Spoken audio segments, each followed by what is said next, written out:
So mga sira, mga transmission nila, lagi na lang sira yung bean shock, pinakain. Dahil pagkasira ng pilot bearing, itong matamaan, saka madamage ang ang sliding hub, synchronizer hub. Yan. Kaya may dalawang transmission naman ako asimpulin, pinagawa ko sa machine shop. Ginawa ko naman, nagpapabricate naman ako ng Tiger Bronze. Dalawa naman yan. Bushing na Tiger Bronze.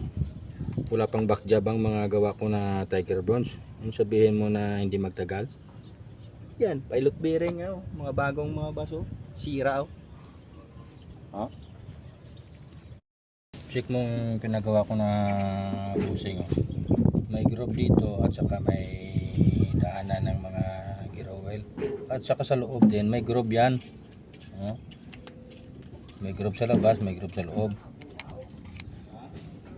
Swabe dito, swabe din dito. Yes? Ayos.